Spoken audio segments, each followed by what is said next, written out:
The call came at 2:47 in the morning. I knew before I even answered that it was bad news.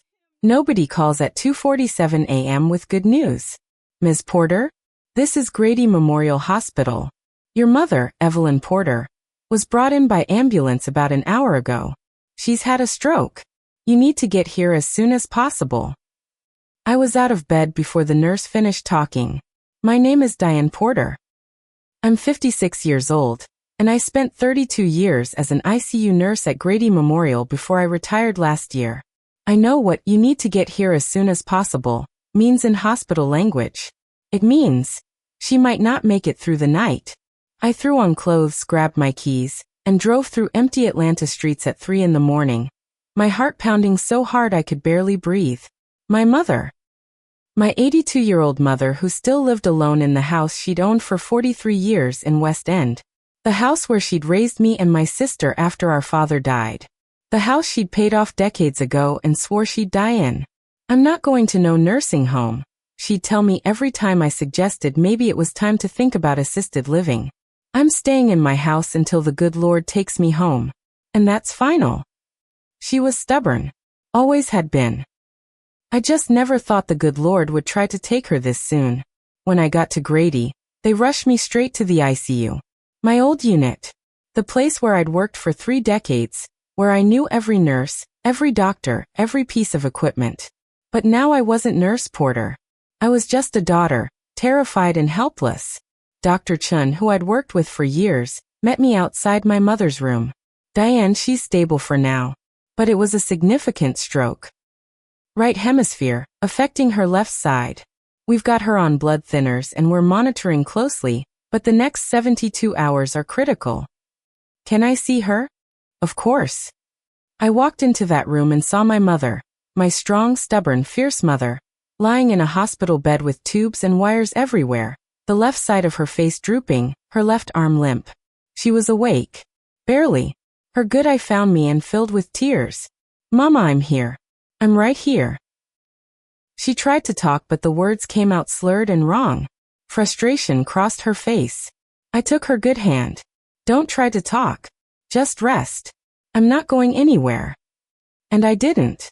For the next 3 days, I lived in that ICU room, sleeping in the chair beside her bed when I could sleep at all, watching the monitors, talking to doctors, advocating for my mother the way I'd advocated for countless patients over my career. On day 4, she started to improve. The swelling in her brain went down. She could speak a little, still slurred, still difficult, but words. Real words. Di, ane.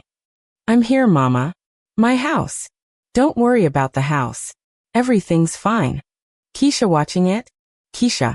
My daughter. My 30-year-old daughter who lived in a nice apartment in Midtown, worked in marketing for a tech company, and had always been close to her grandmother. Yes, Keisha's checking on the house. Everything's taken care of. My mother relaxed a little, reassured. I'd called Keisha that first night, told her what happened. She'd come to the hospital the next day, cried over her grandmother, promised to help however she could. I'll check on Grandma's house, she'd said. Make sure everything's okay. Water the plants. Get the mail. Whatever you need, Mom. Thank you, baby. I can't leave the hospital right now. I know. You focus on Grandma. I'll handle everything else. And she had. For the first week, she'd come by the hospital every other day, updated me on the house, brought me changes of clothes, made sure I was eating. She was being the daughter I'd raised her to be. Responsible. Caring. Helpful. I should have known it was too good to be true. My mother spent 2 weeks in ICU before they moved her to the stroke unit. Then another month in the stroke unit. Then 6 weeks in inpatient rehab. 3 months total. 3 months of watching my mother fight to relearn how to walk, how to use her left arm, how to speak clearly. 3 months of occupational therapy and physical therapy and speech therapy. 3 months of small victories and frustrating setbacks. I was there every single day. Sometimes 18 hours. Sometimes 20. I'd go home to my own house in College Park just to shower and change clothes, then come right back. The doctors said she was doing remarkably well for someone her age.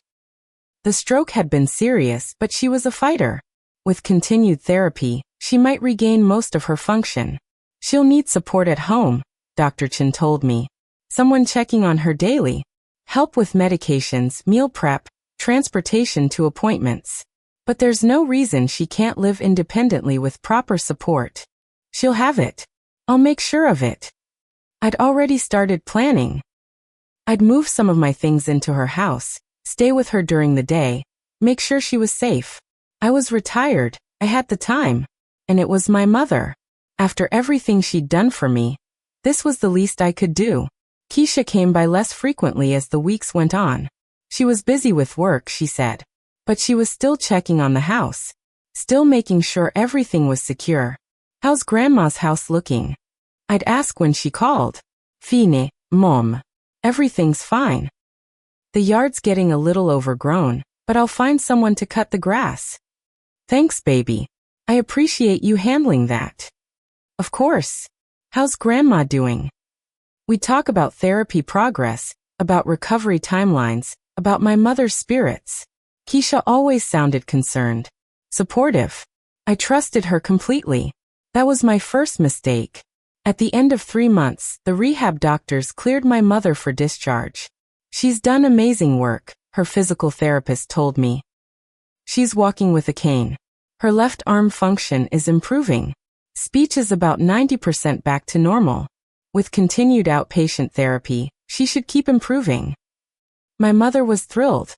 I want to go home, Diane. To my house. I know, Mama. We'll get you home. I'd already bought a shower chair for her bathroom, arranged for grab bars to be installed, ordered a medical alert system. Everything she'd need to be safe in her house. When, she asked. Next week. They're installing the grab bars next Tuesday, and then we'll bring you home on Wednesday. She cried. Happy tears. My house. I'm going home to my house. Yes, Mama. You're going home. That weekend, I decided to go to her house myself. I hadn't been there in 3 months, too busy at the hospital. But I wanted to make sure everything was ready. Clean the house, stock the fridge, make her bed with fresh sheets. I wanted it to be perfect for her homecoming. I drove to West End on Saturday morning. The neighborhood looked the same as always. Historic houses, tree-lined streets, the community garden on the corner where my mother had kept a plot for 20 years. I turned onto her street and saw a moving truck in her driveway. My heart stopped. I pulled over and got out of my car, walking toward the house in a daze. A white family, young couple, 2 kids, was unloading furniture from the truck. Excuse me, I said, my voice not quite steady. What are you doing? The man looked up. Moving in. We just bought this house. The world tilted sideways. You bought this house? Yeah, closed on it 6 weeks ago. Finally got our place in Virginia sold, so we can move in now. 6 weeks ago. Right. Why? Is something wrong? I couldn't answer. Couldn't breathe. 6 weeks ago, my mother was in rehab, fighting to relearn how to walk. 6 weeks ago, she was asking me about her house, making plans to come home. 6 weeks ago, someone sold her house out from under her. Who did you buy it from? I managed to ask. The man looked confused by my intensity. Let me check. He pulled out his phone, scrolled through emails. Geisha porteur. She had power of attorney for the owner. Said her grandmother needed to liquidate assets for medical care. It was a quick sale. We got a good deal on it. Keisha. My daughter. Sold my mother's house. While I was at the hospital saving my mother's life. How much? I asked. Excuse me. How much did you pay for it? I don't think that's really. How much? The man's wife came over, protective. Is there a problem here? This is my mother's house. Was my mother's house. She didn't agree to sell it. She's been in the hospital recovering from a stroke. She wants to come home. The wife's expression shifted from defensive to sympathetic. Oh my God. We had no idea. The seller said her grandmother couldn't live here anymore. That she needed the money for care. Where is that money supposed to be? I don't know. We paid $350,000. Cash sale, quick close. It all seemed legitimate. $350,000. From my mother's paid-off house that she'd lived in for 43 years. Sold by my daughter without my mother's knowledge or consent while my mother was fighting to survive a stroke. I got back in my car somehow. Drove somewhere, I don't even remember where. Pulled over and called Keisha. She didn't answer. I called again. Straight to voicemail. I called 5 more times. Finally a text. Mom, I'm in a meeting. What's up? I typed back with shaking hands. Call me. Now. It's about Grandma's house. 3 dots appeared. Disappeared. Appeared again. Then. I can explain. I stared at those 3 words. I can explain. Not what about the house. Not is something wrong? She knew exactly what I was calling about. Because she'd done it. My daughter had sold my mother's house. And she knew I'd just found out. I sat in my car and called my sister, Renee, who lived in Texas. Diane? What's wrong? Did Keisha talk to you about selling Mama's house? What? No. Why would she sell Mama's house? Because she did. 6 weeks ago. While Mama was in rehab. That's not possible. Mama would never. Mama didn't know. Keisha has power of attorney. She sold it without telling anyone. Silence on the other end of the line. Then. That little bitch. My sister never cursed. Never. Where's the money? Renee asked. $350,000. That's what Mama's house is worth at least. Where did the money go? I don't know. Did you ask Keisha? She won't answer my calls. I'm flying out there. Tomorrow. I'm getting on a plane and I'm coming to Atlanta and I'm going to. Renee, Mama doesn't know yet. She's supposed to come home next week. How do I tell her there's no home to come to? My sister's voice cracked. I don't know, Dee. I don't know. I went back to the hospital that afternoon. My mother was in her room, sitting in the chair by the window, working on a puzzle. Her left hand was still clumsy, but she was determined. That was Mama, always determined. She looked up when I walked in and smiled. Diane. I didn't expect you until later. I've been practicing my walking. Made it all the way down the hall and back twice today. The physical therapist said I'm doing great. That's wonderful. Only 4 more days until I go home. I can't wait. I want to sleep in my own bed. Cook in my own kitchen. Sit on my own porch. I sat down across from her, my chest so tight I could barely breathe. Mama, I need to talk to you about the house. Her smile faded. What's wrong? Did something happen? Is there damage? No damage. Mama, when did you give Keisha power of attorney? She looked confused. Power of attorney? I don't. Oh wait. Last year. You remember, right before you retired. You were worried about what would happen if something happened to me and you were at work. So I did that paperwork. But I gave it to you. Just me. Well, Keisha was there. She said it made sense for her to have it too.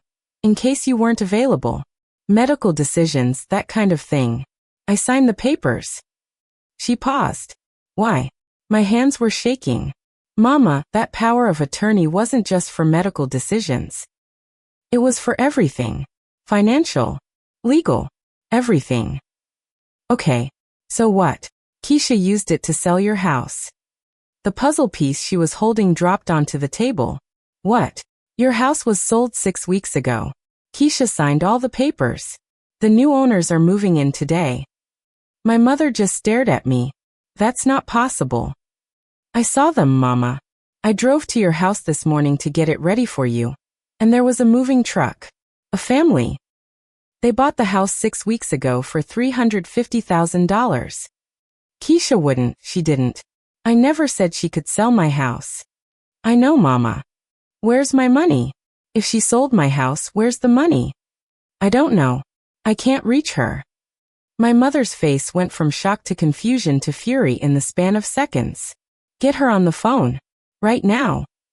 She won't answer. Then go to her apartment. Find her. I want to know what she did with my house and I want to know now. It was the strongest I'd heard her voice since the stroke. The old Mama. The fierce Mama. I'll find her, I promised. And I'll get answers. Diane. She grabbed my hand with her good hand. That's my house. I've lived there since 1982. I raised you girls in that house. Your father died in that house. I was supposed to die in that house. Tears were running down her face. I know, Mama. I know. How could she do this? How could Keisha do this to me? I don't know. But I was going to find out. And when I did, someone was going to pay. I drove straight to Keisha's apartment in Midtown. She lived in one of those new luxury buildings with a doorman and a gym and a rooftop pool.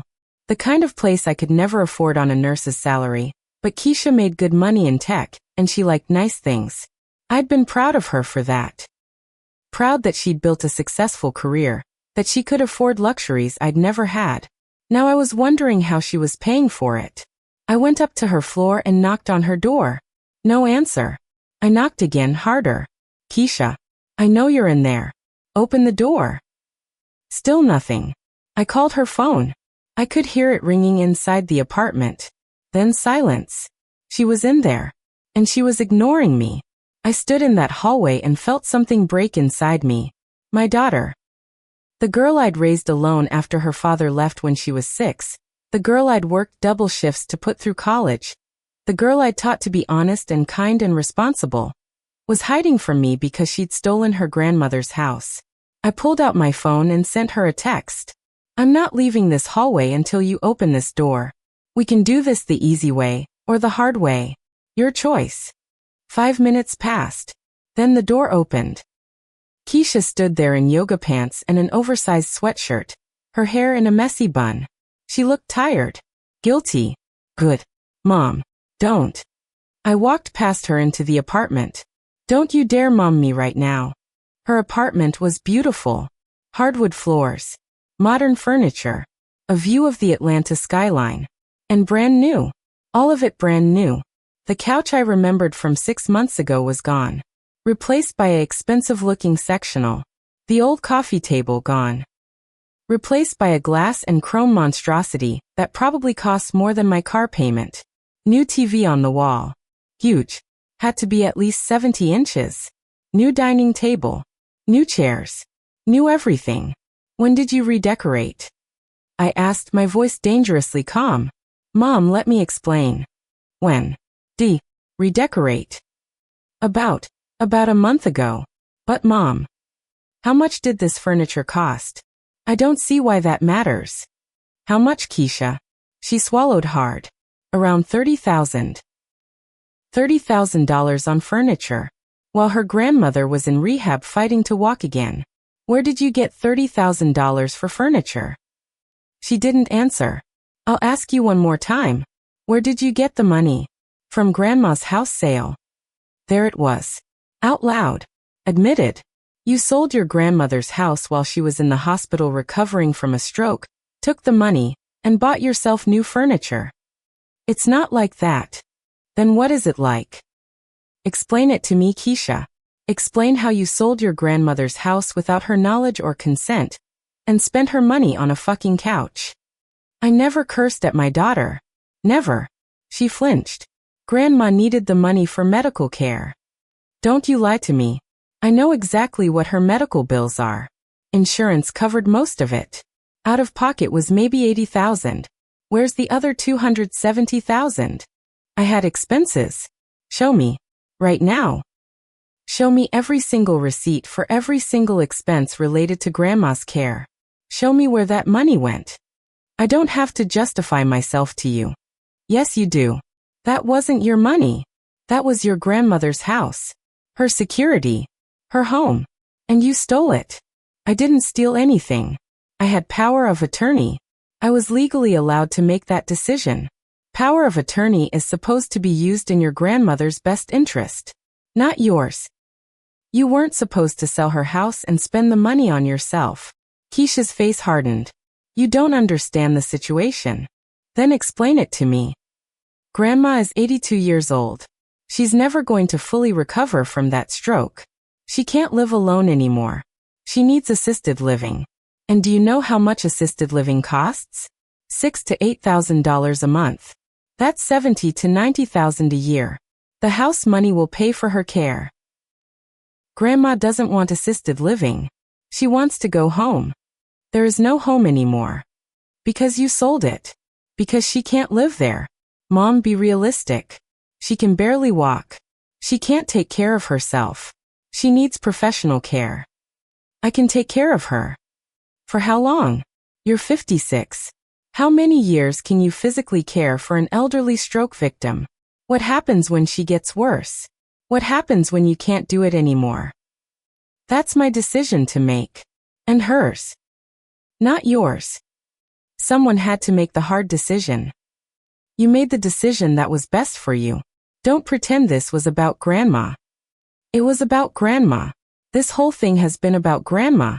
Do you know how much work it's been? Checking on her house, dealing with her bills, coordinating with the hospital, managing everything while you sat by her bedside crying. I was taking care of her. And I was taking care of everything else. I put my life on hold for 3 months. I missed work. I lost opportunities. I sacrificed. You sacrificed? You sacrificed? Your grandmother had a stroke. I spent 3 months watching her fight to relearn how to walk. And you think you're the one who sacrificed. I'm just saying it wasn't easy for me either. Oh, my heart breaks for you, Keisha. It must have been so hard spending your grandmother's money on new furniture. Her face flushed. That's not fair. What else did you buy? Let me guess. That's a new car in your parking spot, isn't it? I saw it when I came in. What is that, an Audi? She didn't answer. How much? $55,000. I felt like I'd been punched. You bought a $55,000 car with your grandmother's house money. I needed a car. My old one was falling apart. What else? Mom. What else? She looked at the floor. I paid off my credit cards. How much? $38,000. $38,000 in credit card debt. What else? Some clothes. Makeup. A vacation. A vacation. I was stressed. I needed a break. Where did you go? Turks and Caicos. With Brandon. Brandon. Her boyfriend. The one she'd been dating for 6 months and wouldn't introduce me to because he was private. How much? $12,000. But Mom, I deserved it. You deserved it. You deserved a $12,000 vacation while your grandmother was in rehab. I was under a lot of pressure. I did the math in my head. $30,000 for furniture. $55,000 for a car. $38,000 for credit cards. $12,000 for a vacation. That was $135,000. Where's the other $215,000? There are other expenses. Show me. Right now. Bank statements. Receipts. Everything. I don't have to show you anything. Actually, you do. Because that money belongs to your grandmother. And I'm going to make sure she gets every penny back. Good luck with that. The sale was legal. I had power of attorney. You can't do anything about it. She said it so confidently. So smugly. Like she'd actually thought this through. Like she'd planned it. You're wrong, I said quietly. Your grandmother didn't consent to that sale. She was in ICU when you signed those papers. She couldn't consent. Which means the sale was fraudulent. She gave me power of attorney. For emergencies. For medical decisions if she couldn't make them herself. Not to sell her house and spend the money on yourself while she was unconscious. The power of attorney document was clear. I don't care what the document said. You sold your grandmother's house without her knowledge while she was fighting for her life. That's not legal. That's elder abuse. Keisha's face went pale. It's not elder abuse. Yes, it is. And I'm going to prove it. I'm going to get a lawyer. I'm going to get that sale reversed. I'm going to get your grandmother's money back. And then I'm going to watch you face the consequences of what you've done. You can't. Watch me. I turned to leave. Mom, wait. I stopped at the door but didn't turn around. I'm sorry, Keisha said, her voice small. I made a mistake. I got in over my head with my debts and I panicked and I thought I was helping. I thought Grandma would need the money for care anyway, so what difference did it make if I used some of it to get myself stable first? I turned around slowly. Some of it. Keisha, You've spent at least $135,000 in 3 months. On yourself. While your 82-year-old grandmother, who you claim to love, was lying in a hospital bed. I do love her. No. You don't. Because if you loved her, you never could have done this. You would have picked up the phone and called me. You would have told me you were in financial trouble. You would have asked for help. You wouldn't have stolen from your own grandmother.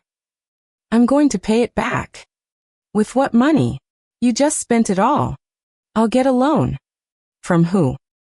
Your credit was so bad you had $38,000 in credit card debt. No bank is going to give you a loan for $200,000. She started crying. Mom, please. Don't do this. Don't take me to court. Don't press charges. I'll fix it. I promise. Just give me time. I looked at my daughter. This stranger who had my daughter's face but none of her heart, and felt something die inside me. The only thing I'm going to give you is a chance to do the right thing.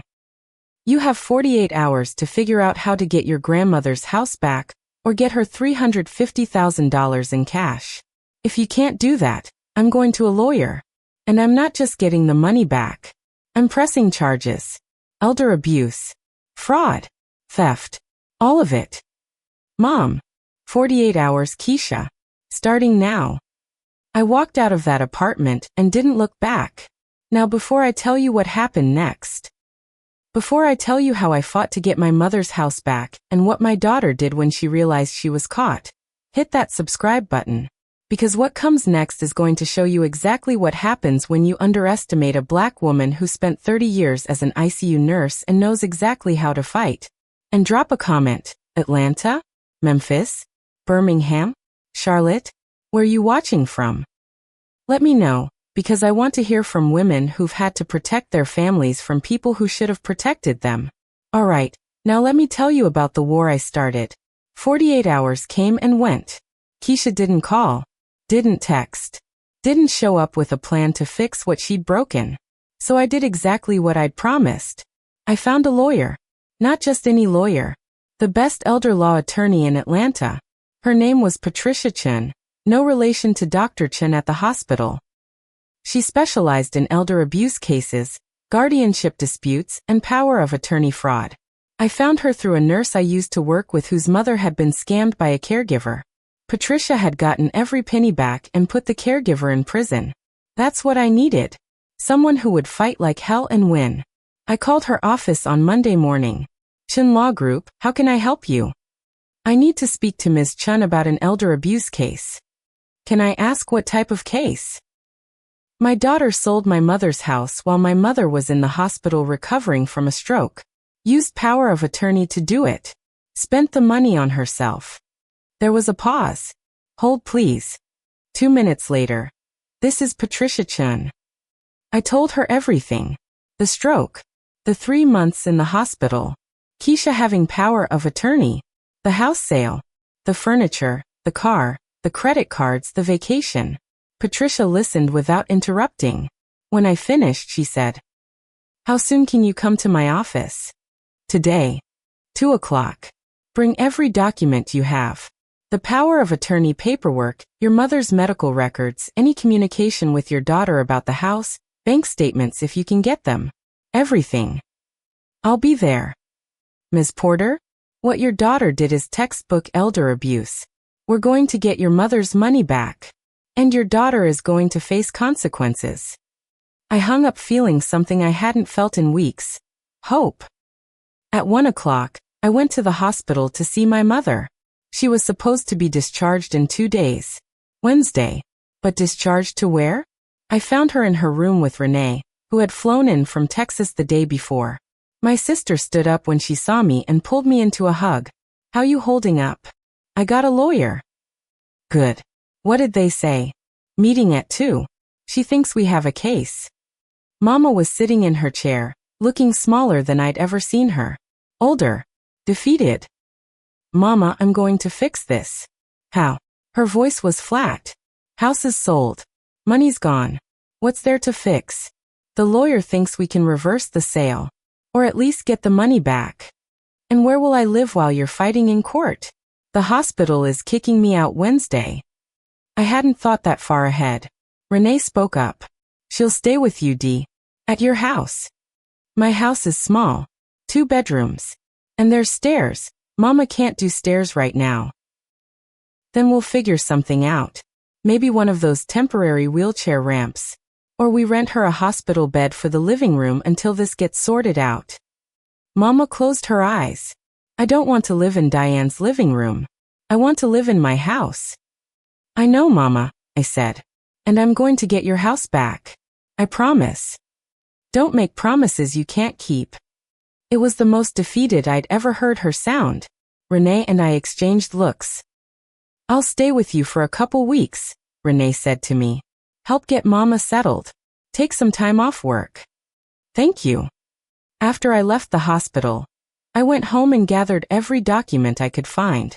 The power of attorney paperwork from last year. Mama's medical records that I'd kept copies of. Bank statements. Text messages with Keisha. At 2 o'clock, I walked into Patricia Chen's office in Buckhead.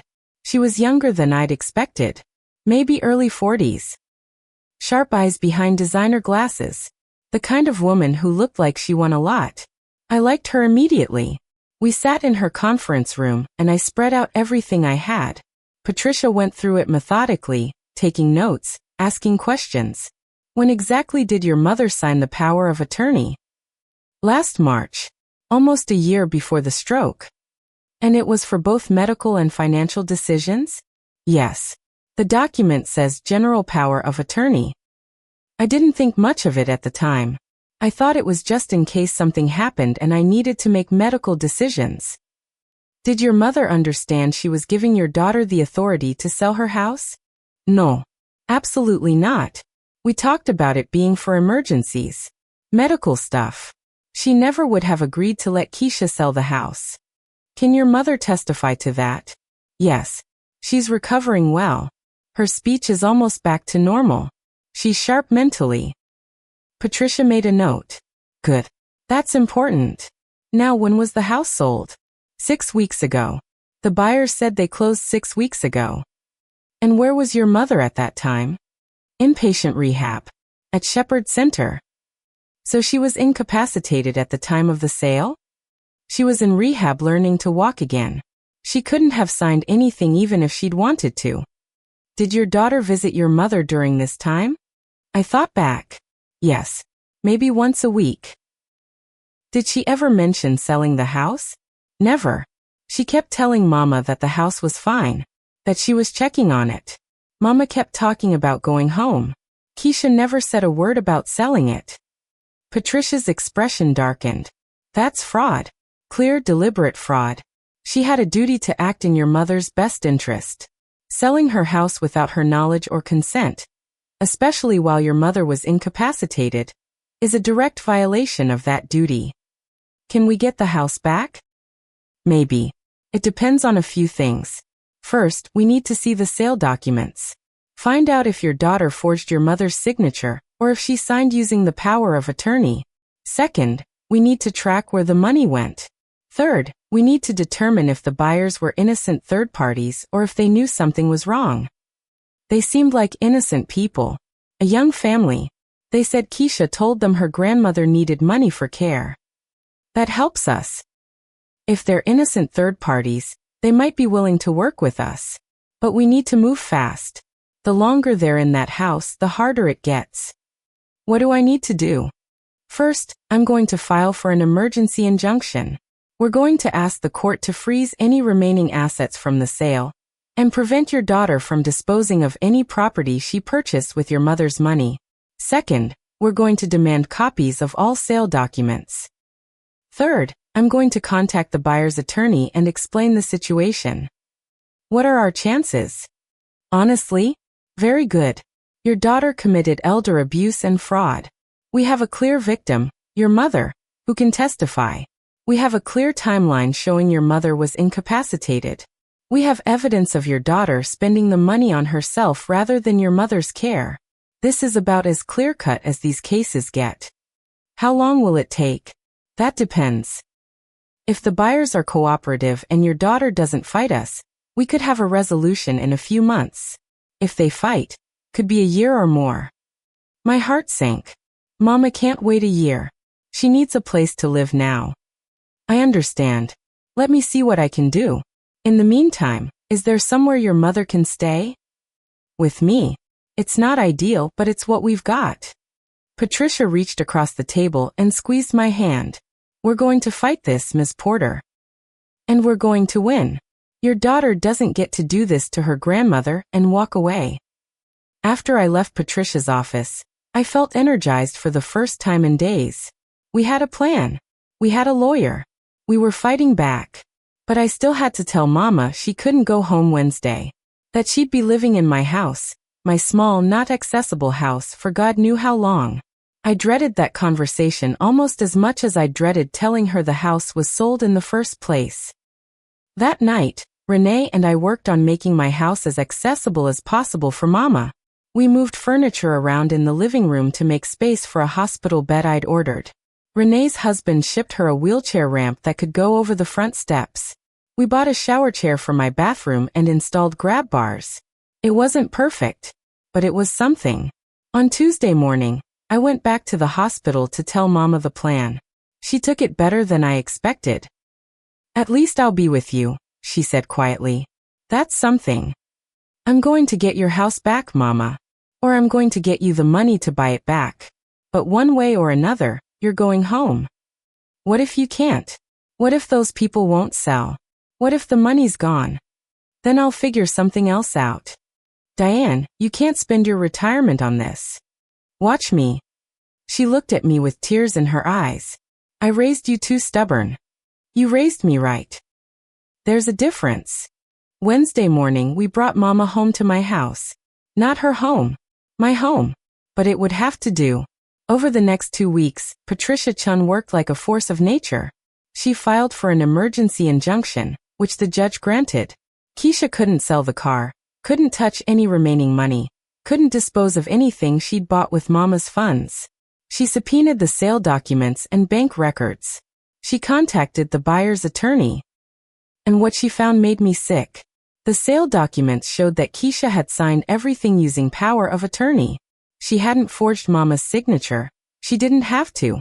The power of attorney gave her the legal right to sign. But what she'd told the buyers was a lie. She'd said Mama needed money for long-term care.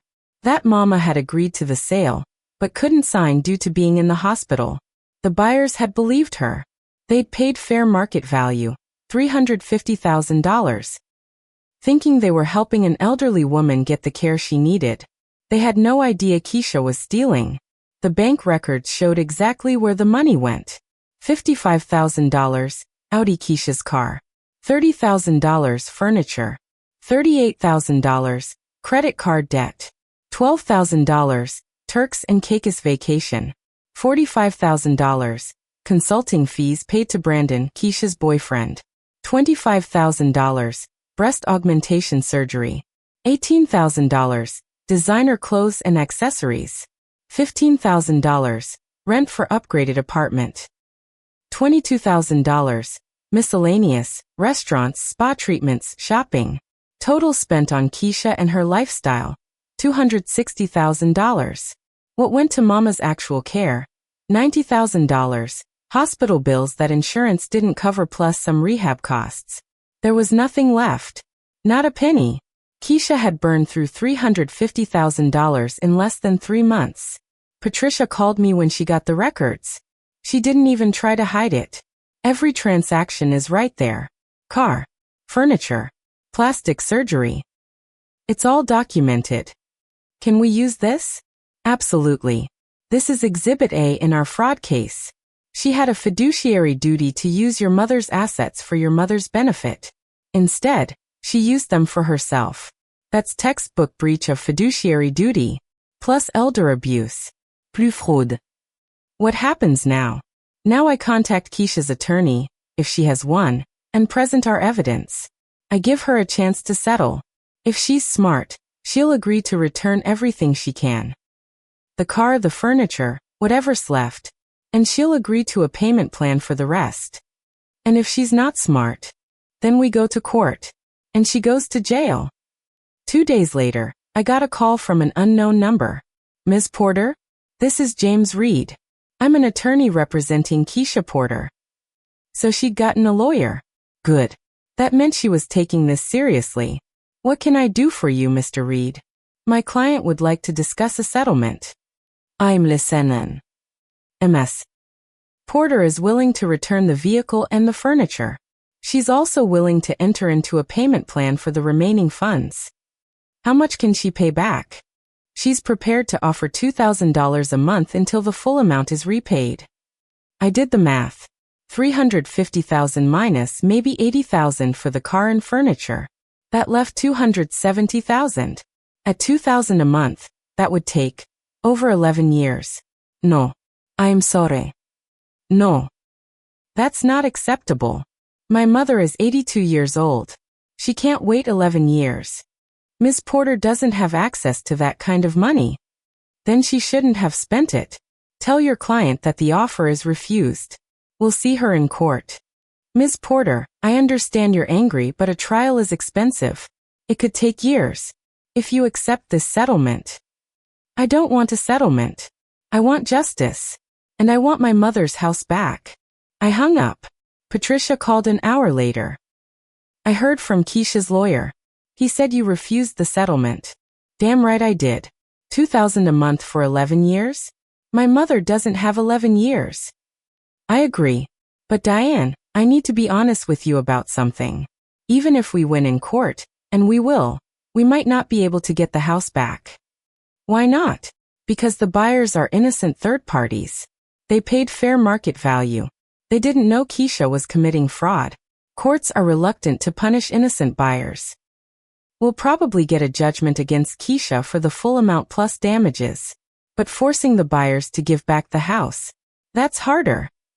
My stomach dropped. So Mama might never get her house back. Not through the courts. But there might be another way. What way? What if you bought it back? I'd been thinking about that for days. Lying awake at night doing math in my head. I have about $100,000 in retirement savings. That's it. And what about the assets we seize from Keisha? The car is worth about $50,000. The furniture maybe $20,000. That's $70,000. So with your $100,000, you'd have $170,000. That's still $180,000 short. What about family? Could you borrow from relatives? My sister might be able to chip in $20,000 or $30,000. But that's still way short. What about a HELOC on your house? I'd have to qualify. I'm retired. I don't have much income. Patricia was quiet for a moment. There's one more option. But you're not going to like it. Tell me. What if we approach the buyers directly? Not through lawyers. Just you and them. Explain the situation. See if they'd be willing to sell back to you at the price they paid. With a timeline that works for both of you. Maybe they'd be willing to do owner financing. You pay them a down payment, then monthly payments over time. Why would they do that? Because they're good people who didn't know they were buying a stolen house. Because they might feel bad about what happened to your mother. Because we'd be offering them a way out of this situation without a messy legal fight. It was a long shot. But it was something. What do I have to lose? Nothing. Want me to reach out to their attorney and see if they'd be willing to meet? Yes. Do it.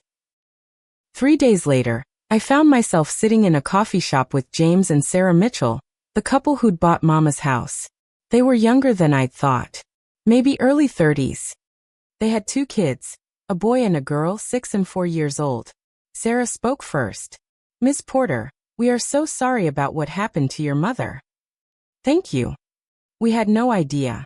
If we'd known the sale wasn't legitimate, we never would have bought the house. I know. My lawyer explained. James leaned forward. We've been talking since we found out about the situation. And we feel terrible. Your mother should be in her own house. Especially after what she's been through. I felt a flicker of hope. I want to buy the house back from you. We figured you might, Sarah said. And honestly, we'd be willing to sell. But there's a problem. What problem? We sold our house in Virginia to buy your mother's house. This is where we live now. If we sell it back to you, we don't have anywhere to go. And we just moved our kids. New schools, new friends. We can't uproot them again so soon. My heart sank. So you're saying no? We're saying not right now. But maybe in a year? Our lease in Virginia ends in 11 months. The tenants living there now could move out then. We could move back, sell this house to you. A year. Mama would have to wait a year. I understand, I said quietly. Thank you for meeting with me. Wait, James said. There might be another option. What option? What if your mother lived in the house with us until we're ready to move out? We have a finished basement with a separate entrance. It's got a bedroom, bathroom, little kitchenette. We were going to use it for guests. But if your mother needed a place to stay. I stared at them. You'd let my mother live in her own house? As your tenant? For free, Sarah added. We wouldn't charge rent. It's her house. We feel awful about this whole situation. If we can help make it right, we want to. I couldn't speak. These people, these strangers who'd innocently bought a house, were offering to let my mother live there for free until they could sell it back to us. There's one condition, James said. What? When we do sell, we need to know you can actually buy it. We can't have this drag out forever. Can you qualify for a mortgage? I don't know. I'm retired. But I have some savings. And my lawyer thinks she can seize some assets from my daughter. Maybe enough for a down payment. What if we did owner financing? Sarah suggested. You give us a down payment. Whatever you can manage. And we set up monthly payments. No bank involved. How much down payment would you need? They looked at each other. 75,000? James said. That's about 20%. Then you pay us the rest over time. Maybe 500 years at. I don't know, for percent interest? I did the math quickly. 275,000 at 4% over 15 years would be about $2,000 a month. I could do that. Between my retirement income and maybe picking up some part-time nursing work, I could make that work. And Mama could live in the basement until you're ready to move out. Yes. Rent-free. For a year. Give or take. I felt tears burning in my eyes. Why would you do this for us? You don't know us. Sarah's eyes filled with tears too. My grandmother had a stroke 3 years ago. She lived with us for the last year of her life. I know what it's like to watch someone you love fight to recover. I know what it means to want them to be home. If we can give your mother that, we want to. I reached across the table and took both their hands. Thank you. Thank you so much. I went straight from that coffee shop to the hospital where Mama was staying at my house. No, to my house where Mama was living in my living room on a hospital bed. She was awake, watching TV with Renee. Mama, I have news. She muted the TV. Good news or bad news? Both. The people who bought your house, they're good people. They didn't know what Keisha did. Okay. They're willing to sell the house back to us. In about a year, when they're ready to move. Her face fell. A year. But Mama, there's more. They have a basement apartment. Separate entrance, bedroom, bathroom, kitchenette. They said you could live there. For free. Until they're ready to sell. She stared at me. Live in my own house? As their tenant? As their guest? They won't charge rent. And when they're ready to move, I'll buy the house back. I'll get a down payment together. Patricia thinks she can seize Keisha's car and furniture. That's about 70,000. I've got savings. The Mitchells are willing to do owner financing for the rest. Renee spoke up. Dee, are you sure you can afford that? I'll make it work. I'll pick up some part-time nursing work if I have to. But Mama gets to go home. Mama's eyes filled with tears. When? They said as soon as we want. The basement's ready. They've got it set up for guests already. Can I see it first? Of course. 2 days later, the Mitchells invited us over. I wheeled Mama up the driveway, her driveway, the one she'd walked up and down for 43 years, and around to the side of the house where the basement entrance was. Sarah Mitchell met us there with a warm smile. Ms. Evelyn, it's so nice to meet you. Mama's voice was thick with emotion. This is my house. I know. And I'm so sorry for everything that's happened. But we're going to make this right. The basement apartment was perfect. Bedroom with a queen bed. Bathroom with a walk-in shower and grab bars already installed. The previous owners must have been elderly too. Small kitchenette with a mini fridge, microwave and coffee maker. Even a little sitting area with a TV. And the best part, a door that led to the backyard. Mama's backyard. With her garden.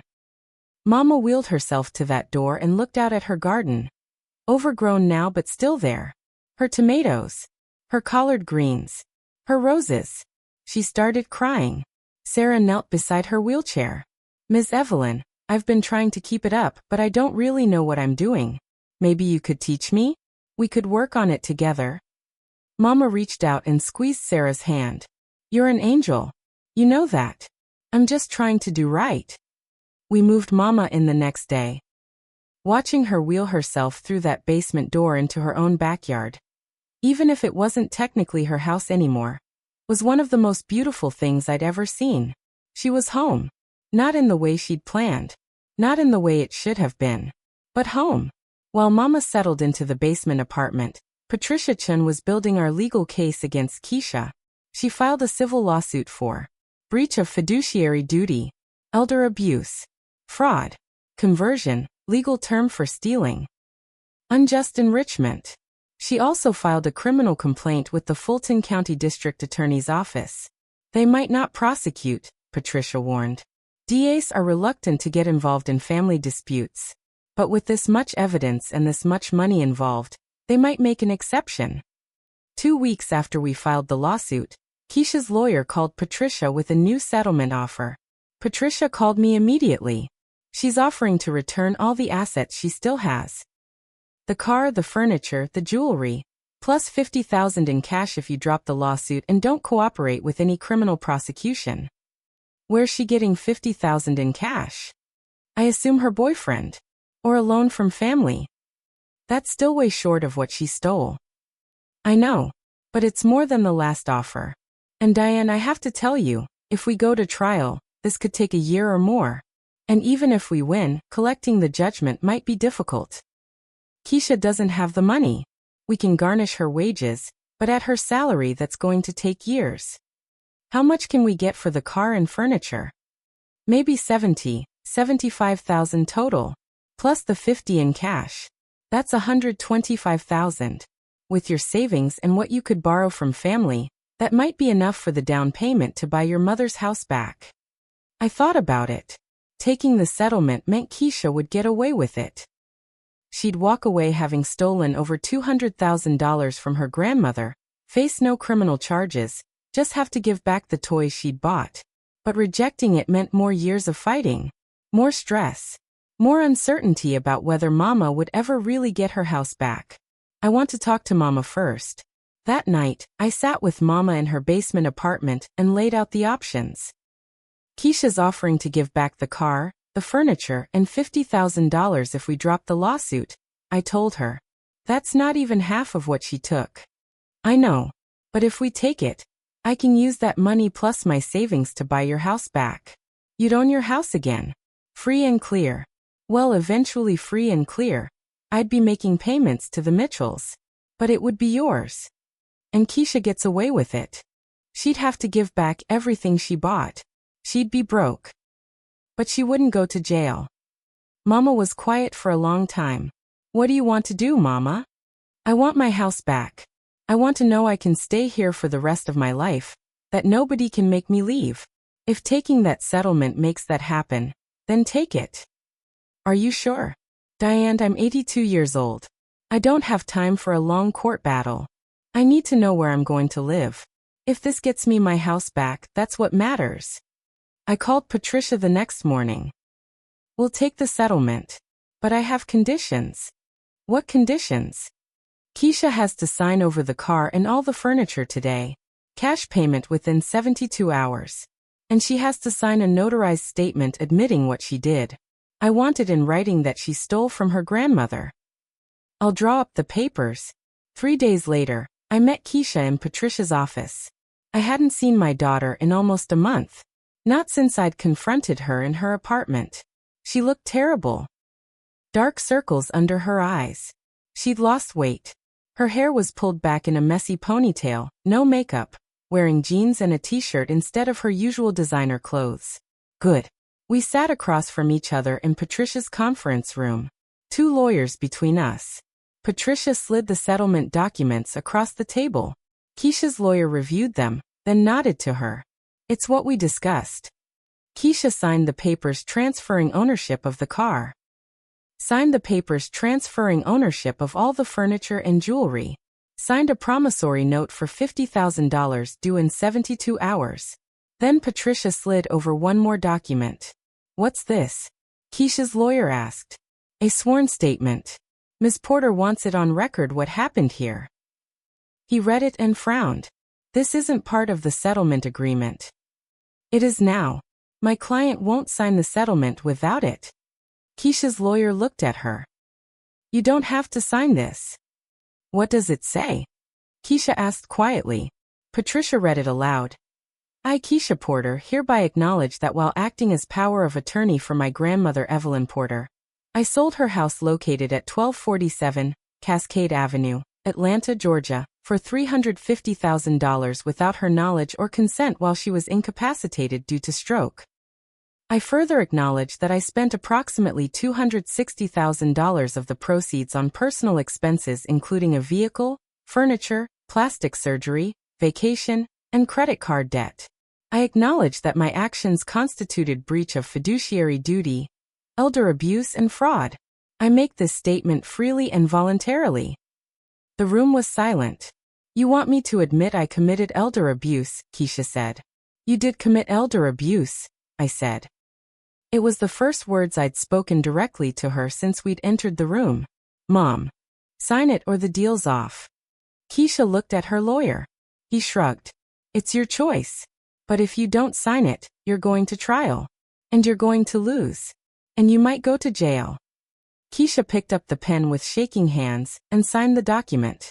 I watched her signature appear on that paper and felt nothing. No satisfaction. No anger. Nothing. She wasn't my daughter anymore. She was just someone who used to be my daughter. After all the papers were signed, Keisha stood up to leave. Keisha, I said. She stopped. Turned. Your grandmother is living in her house. In the basement. The people who bought it are letting her stay there, until we can buy it back. Something flickered across her face. Shame maybe. Or regret. I never wanted to hurt Grandma, she said quietly. But you did. You sold her house while I was fighting to save her life. You took her security. Her home. Everything she'd worked for. I know. Do you? Do you understand what you did? She's 82 years old. She had a stroke. And when she woke up and asked to go home, there was no home. Because you sold it to buy yourself a boob job. Keisha flinched. I was in debt. I don't care. You should have asked for help. You should have called me. You should have done literally anything except steal from your grandmother. I'm sorry. No, you're not. You're sorry you got caught. There's a difference. She opened her mouth to say something else, but her lawyer put a hand on her arm. We're done here. They left. Patricia looked at me. You okay? I don't know what I am. You got what you needed. The assets, the cash, the admission. That's a win. Doesn't feel like a win. Wins don't always feel good, especially when family's involved. 3 days later, the $50,000 showed up in my account. Patricia arranged for the car to be sold. It brought $52,000. The furniture and jewelry brought another $23,000. Total, $125,000. I added $100,000 from my retirement savings. $225,000. I gave $75,000 to the Mitchells as a down payment on Mama's house. The remaining $150,000, I put in a savings account for the monthly payments I'd be making to them for the next 15 years. $2,000 a month. Every month. For 15 years. I'd be 71 when the house was finally paid off. But it would be Mama's house. And when she was gone, it would be mine. That was worth it. On the day we signed the papers, the Mitchells agreeing to sell the house back to us in 11 months when their lease in Virginia was up, me agreeing to the down payment and the payment schedule. We had a small celebration. Renee flew back in from Texas. The Mitchells came down to the basement apartment. We had cake and sweet tea. Mama sat in her wheelchair in her basement apartment in her house, still technically the Mitchells' house for 11 more months, but her house in every way that mattered, and smiled. "I'm home," she said. "You're home, Mama." But there was one more thing that needed to happen. One more person who needed to face what they'd done. The Mitchells were having a family gathering 2 weeks later. Sarah's parents were visiting from Virginia. They were having a barbecue in the backyard. They invited Mama to join them. "You should meet everyone," Sarah said. "And you can check on your garden. I've been trying to weed it." Mama went up, slowly making her way with her cane. I helped her navigate the back steps. The backyard was full of people. The Mitchells' kids running around. Sarah's parents grilling. Music playing. And then I saw her, Keisha, standing by the fence, looking at the garden. She turned and saw us. Our eyes met. Mama saw her too. "What is she doing here?" Mama's voice was ice. I didn't know. I was just as shocked as she was. Sarah Mitchell hurried over. "Miss Evelyn, I'm so sorry. She just showed up. She said she wanted to apologize." I told her this wasn't the time, but Keisha walked toward us. "Grandma," she said, "I need to talk to you." "I don't want to hear it," Mama said. "Please, just 5 minutes. I need you to understand." "Understand what? That you sold my house while I was in the hospital? That you spent my money on yourself?" "What exactly am I supposed to understand, Keisha?" People were starting to notice. The backyard was getting quiet. "I made a mistake. A mistake." Mama's voice was shaking. "A mistake is forgetting to water the plants. A mistake is being late for dinner.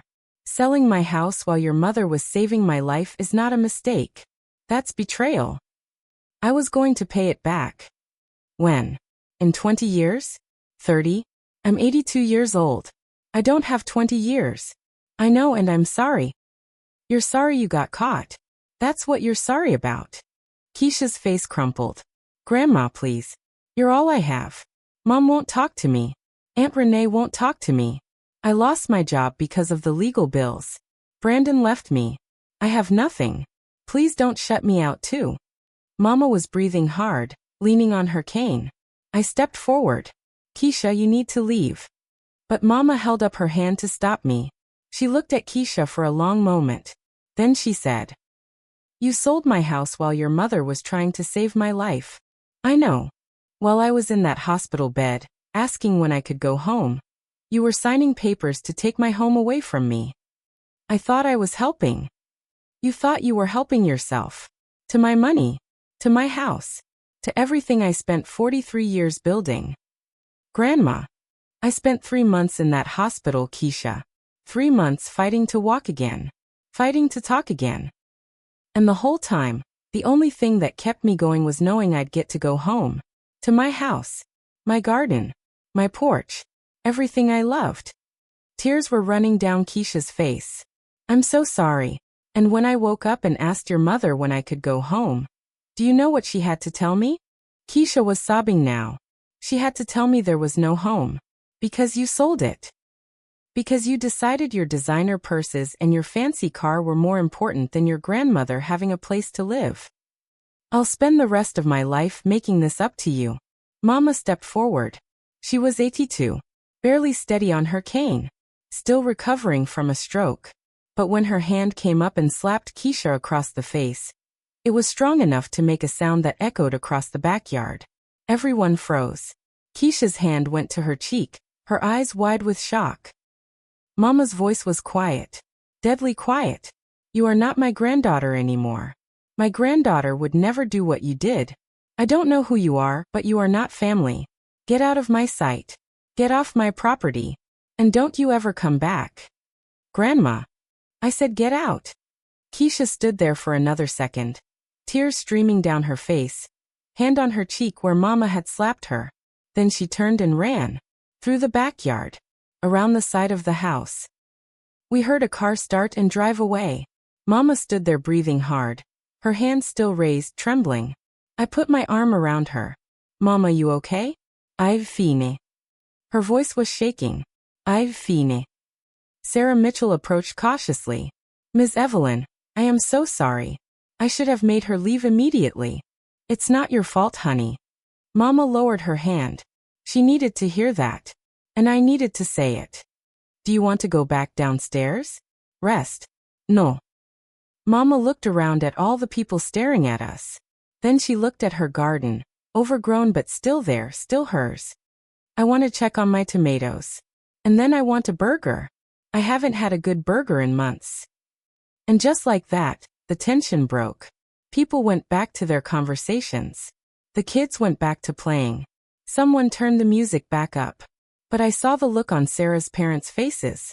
The respect. The understanding. They'd just witnessed something important. They'd seen an 82-year-old stroke survivor stand up to the person who'd stolen from her and demand her dignity back. Mama and I walked. Slowly, her leaning on her cane, me supporting her, to her garden. Her tomatoes were struggling but alive. The collards needed weeding. The roses needed pruning. I'll fix it, Mama said. Little bit every day. I'll get it back to how it was. We both will, I said. She looked up at the house. Her house. The house she'd almost lost. The house she'd have to wait almost a year to fully own again. But she was here. On her property. In her backyard. Home. You know what I realized when I slapped her? Mama said. What? I'm not angry anymore. I was so angry for so long. But when I hit her, I just felt sad. Sad that my granddaughter could do that to me. Sad that I raised Diane better than that. And Diane raised Keisha better than that. But somewhere along the way, Keisha chose money over family. I'm sorry, Mama. Don't apologize for her. She made her choice. Now she has to live with it. Do you think she'll ever come back? Try to apologize again? I don't know. And I don't care. I told her the truth. She's not my granddaughter anymore. That woman who sold my house? I don't know her. We stood in the garden as the sun started to set. The sounds of the barbecue continuing behind us. Mama. Yeah, baby. I'm proud of you. For fighting. For surviving. For standing up for yourself. She squeezed my hand with her good hand. I learned it from you. The next 11 months passed slowly but steadily. Mama lived in the basement apartment, getting stronger every day. Physical therapy twice a week. Speech therapy once a week. Slowly, gradually, her left side started to work better. She could walk without a cane by month 6. Could use her left hand well enough to garden by month 8. By month 10, she was almost back to herself. Sarah Mitchell and I became friends. We'd sit in the backyard while Mama worked in her garden, drinking sweet tea, talking about life. I still can't believe what your daughter did, Sarah said one afternoon. Neither can I. Have you heard from her at all? No. Not since that day in the backyard. Do you miss her? I thought about that. Did I miss Keisha? The daughter I'd raised? Yes. Every day. But the woman who'd sold her grandmother's house? No. I didn't miss her at all. I miss who I thought she was, I said finally. But that person doesn't exist anymore. Maybe never did. The Mitchells kept their word. When their lease in Virginia ended, they put the house on the market and moved back. Well, they didn't put it on the market exactly. They sold it to me. Private sale. Owner financing. Everything we'd agreed to. On a warm day in June, 13 months after Mama's stroke, 12 months after Keisha sold the house, I signed the final papers making the house officially Mama's again. Patricia Chun was there. Renee flew in from Texas. The Mitchells came for the signing. And when I handed Mama the deed, with her name on it, Evelyn Porter, sole owner, she cried. It's really mine again? It's really yours. Nobody can take it away? Nobody. Ever. She held that deed like it was the most precious thing in the world. Because for her it was. It was security. It was home. It was everything she'd worked her whole life for. And she'd almost lost it. But she'd fought back. And she'd won. 6 months later, I was in Mama's kitchen, her kitchen in her house, making Sunday dinner. Mama was on the porch, rocking in her chair, reading her Bible. She did that every Sunday afternoon now. Read her Bible, worked on her garden, rested. The doctors said her recovery was remarkable.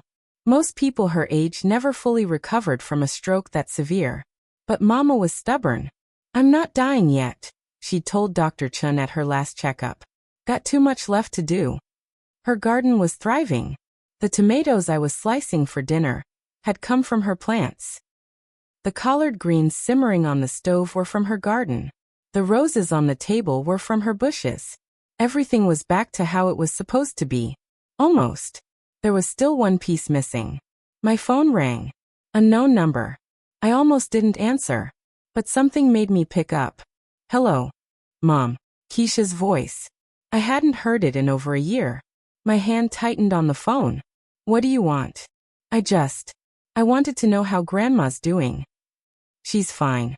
Better than fine. She's living in her house again. The one you sold." "You bought it back?"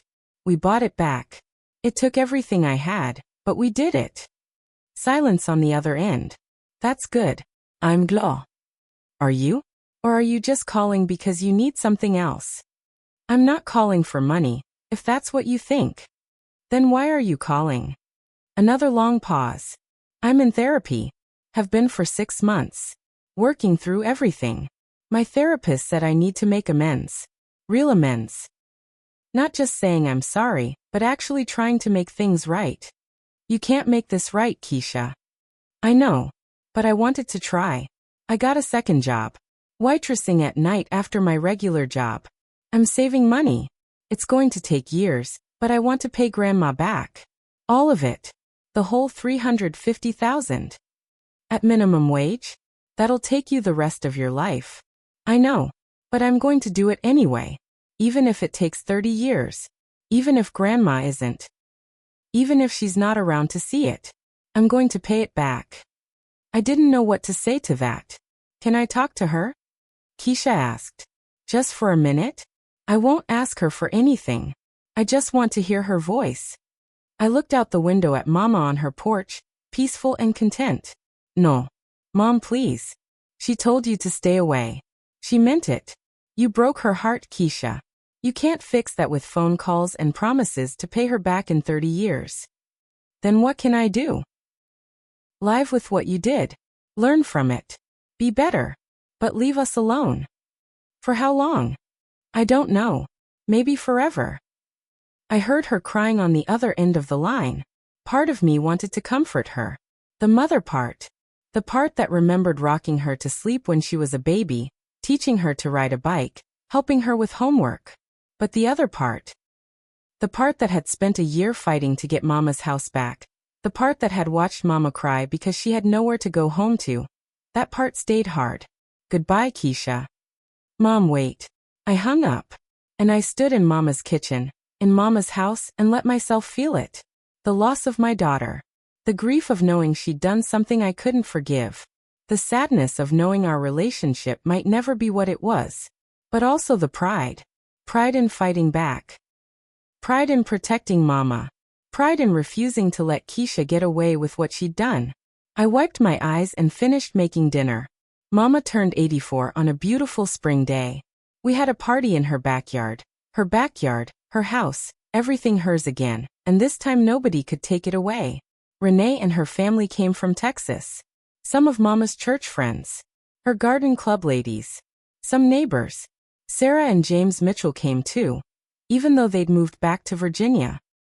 They drove all the way down just for Mama's birthday. "We couldn't miss it," Sarah said, hugging Mama. "Your family now." And they were. They'd saved Mama's life in a way. Given her a place to stay when she had nowhere else. Agreed to sell the house back. Treated her with dignity and kindness.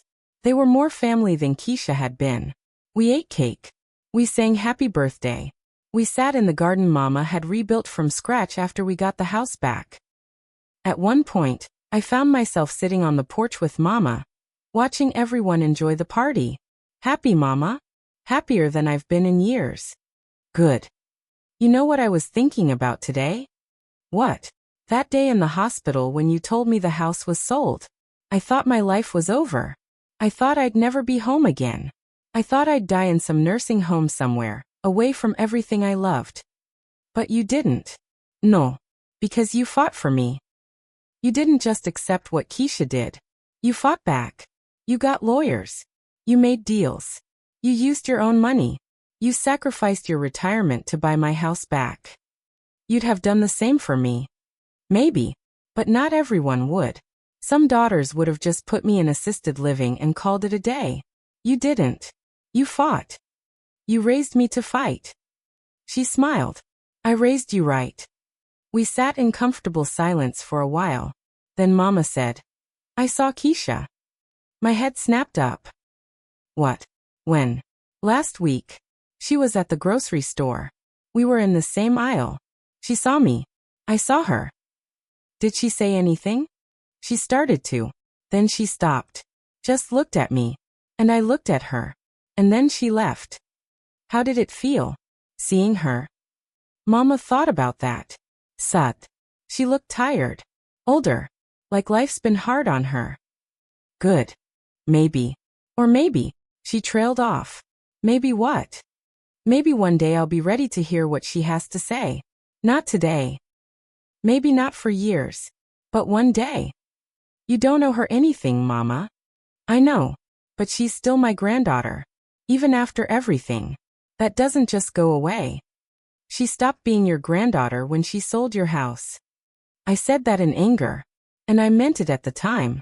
But Diane, I've been thinking. She did a terrible thing. An unforgivable thing. But does one terrible act erase everything else? All the good memories? All the years when she was a good granddaughter? Yes. When the terrible thing is that terrible. Mama shook her head. I'm not saying I forgive her. I'm not saying we should be family again. I'm just saying, maybe one day, I won't be so angry anymore. Maybe one day, I'll be able to remember the good parts without the bad parts destroying them. That's more grace than she deserves. Maybe. But I'm not giving her grace for her sake. I'm doing it for mine. Because holding on to this anger, it's heavy. And I'm tired of carrying it. I didn't respond. Couldn't respond. Because I wasn't ready to let go of my anger. Maybe I never would be. The party wound down as the sun set. People left. Renee helped me clean up while Mama rested in her chair. When it was just the three of us, me, Renee, and Mama, sitting on that porch, Renee said, I'm proud of both of you. For fighting. For winning. For getting Mama's house back. We couldn't have done it without you, I said. The money you lent us was the least I could do. I should have been here. Should have helped more during those 3 months. You were in Texas. You have a life. Still. We sat in comfortable silence, watching the stars come out. You know what I realized today? Mama said. What's that? I'm home. Really home. Not temporarily. Not as someone's tenant. Not with the fear that it could be taken away. Just home. Yes, you are. And I have my garden. And my porch. And my daughters. Well, one of my daughters and my granddaughter. Wait, no. You're both my daughters now. Renee, you're my daughter, and Diane's my daughter, and Keisha. She trailed off. Keisha made her choice, I said quietly. She did. And we made ours. We chose to fight. We chose family. We chose home. Mama reached out and took both our hands. Whatever happens next, however many years I have left in this house, I want you both to know something. I'm grateful. For the fight. For the sacrifice. For the love. You could have just put me in a home and moved on with your lives. But you didn't. You fought for me. And that means more than you'll ever know. I squeezed her hand. There was never another option, Mama. Your family. And family is worth fighting for. Present day, 3 years after the stroke. I'm 59 now. Mama is 85. She still lives in her house. Still tends her garden. Still sits on her porch every Sunday reading her Bible. She moves a little slower now. Needs a cane on bad days. But she's here. In her home. Living on her own terms. I stop by every day. Make sure she's okay. Have dinner with her most nights. Help with the things she can't do anymore. But she's independent. Stubborn. Still herself. The house is almost paid off. 3 more years of payments to the Mitchells, and it's fully Mama's. Well, it's already fully hers legally. But once those payments are done, there's no debt. Nothing hanging over us. Just a paid-off house that Mama will live in until the day she dies. Like she always wanted. I never heard from Keisha again after that phone call 2 years ago. I don't know where she is, what she's doing, if she ever paid back any of the money she stole. I don't think about her much anymore. Or I try not to. But sometimes I'll be in Mama's kitchen, cooking Sunday dinner, and I'll remember. Remember when Keisha was little and would help me cook. Remember when she'd visit Mama, and they'd work in the garden together. Remember when she was a good granddaughter and a good daughter, before she became someone who valued money more than family. Those memories hurt, so I try not to think about them. Instead, I focus on what we built, what we saved, what we fought for. Mama's house, Mama's independence, Mama's dignity. We won that. Despite everything. Despite Keisha's betrayal. Despite the money we lost. Despite the year of fighting. We won. Mama got to come home. And that's all that matters. It's a Sunday afternoon. I'm at Mama's house, like I am every Sunday making dinner. Mama's on the porch. I can see her through the window, rocking in her chair, Bible in her lap, eyes closed. She might be praying. She might be napping. With Mama, it's hard to tell. The collard greens are simmering. The cornbread's in the oven. The chicken's almost done. My phone rings. Unknown number again. I've learned to ignore those. Probably spam. But something makes me answer. Old habit maybe. Nurse instinct. What if it's an emergency? Hello. Ms. Porter? This is Grady Memorial Hospital. We have a patient here, Keisha Porter. She's been in an accident. She listed you as her emergency contact. Can you come? My heart stops. What happened? Car accident.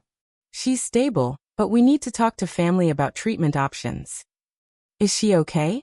She's conscious, but she's asking for her mother.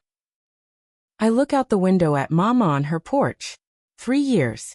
3 years since Keisha sold the house. 3 years since Mama slapped her and told her to never come back. 3 years of silence. And now this. I'll be there in 30 minutes. I hear myself say. I turn off the stove. Pull the cornbread out of the oven. Walk out to the porch. Mama. She opens her eyes. Dinner ready? Not yet. Mama, that was the hospital. Keisha's been in an accident. Mama's face goes completely still. Is she okay? They said she's stable. But she's asking for me. You going? I don't know. Should I? Mama looks at her garden. At her house. At everything we fought to save. Then she looks at me. She's still your daughter, Diane. Whatever she did, she's still your daughter. And if she needs you, that's your choice to make. What would you do? I'd go. Not because she deserves it, but because that's what mothers do. We show up, even when it hurts. I nod slowly. You want to come with me? Mama's quiet for a long moment. Then no, not yet. But you go. And you tell her. Tell her I'm praying for her. That's all. That's all I can give her right now. Maybe one day it'll be more. But today, that's all I have. I kiss Mama's forehead. I'll be back later. Dinner's on the stove. You just need to turn it back on in about 20 minutes. I know how to work my own stove, Diane. I smile despite everything. Yes, Mama. As I drive to Grady Memorial, the same hospital where this all started 3 years ago, I think about forgiveness. About whether some things can be forgiven. About whether showing up means forgiving. About whether being a mother means giving grace even when grace hasn't been earned. I don't have answers. But I know this. Mama is home. In her house. Safe. Secure. Nobody can take that away from her ever again. We won that battle. And whatever happens with Keisha, whether we rebuild something or whether this is just me showing up one time out of obligation, Mama's home can never be stolen again. That's what matters. That's what we fought for. That's what we won. And nobody, not Keisha, not anyone, can ever take that away.